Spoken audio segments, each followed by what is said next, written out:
Good morning and welcome to this week's PFL podcast. I'm Curtis Chandler and we've got a lot to report on this week. Crude took a hard hit last week. Rail traffic came in strong and the UPNS Southern fight continues. Canadian crude by rail economics and a short line bankruptcies with some cars in play.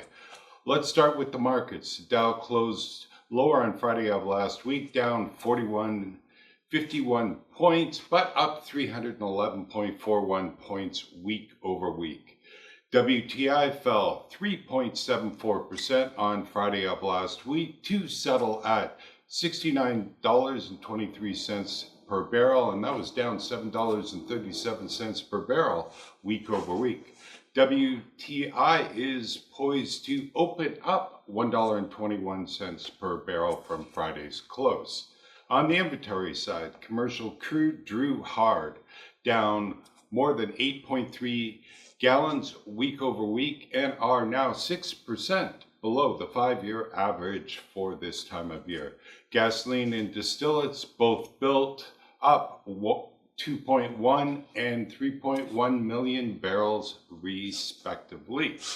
Propane is still building, sitting at around 35% above the 5-year average for this time of year. We'll have to see if this one hits a wall. See PFL's rail report for all petroleum inventory numbers.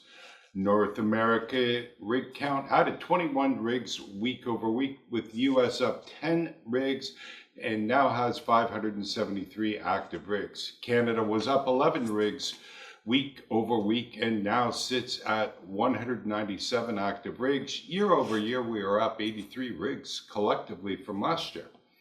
Rail numbers have been strong. Total North American rail volumes in week 26 was up 7.23% against the same week last year. 9 of AR's 11 major traffic categories were higher, with coal the soft spot, off 7.17%. Intermodal was strong. See PFL's rail report for a full breakdown on rail traffic. Petroleum by rail cars were also up week over week. See PFL's report for further details. We are watching a few things out there for you, starting with our strategic petroleum reserves. The emergency drawdown tied to Iran in the Strait of Hormuz has pulled the SPR down to about 331 million barrels, its lowest level since January of 2024, averaging 1.1 million barrels a day since the conflict. Those releases are a big reason crude has been able to soften even against the conflict still simmering. Over to Canadian crude by rail, the Canadian Energy Regulator pegged April exports at 84,000 barrels a day, up from 74,000 barrels per day in March. See today's report for a full breakdown on our thoughts on Canadian crude by rail economics. Turning to the UP and US merger, the politics got louder last week. SDP nominee Karen faced the Senate Commerce Committee last week and called preserving competition that's in place a concern. The board has the application in hand. Supplemental filings are due by the 27th before formal review begins. For shippers with corridor exposure, these next few weeks are a planning window, and PFL is helping customers map out how single routing would reshape their moves. We're also watching the Torna Railway, Sears Valley Minerals filed Chapter 11 last week, pushing some cars into play. That piece matters for our world. Is July 7th hearing rejecting the railcar leases tied to soda ash for that operation, and lessors are going to have to absorb returns.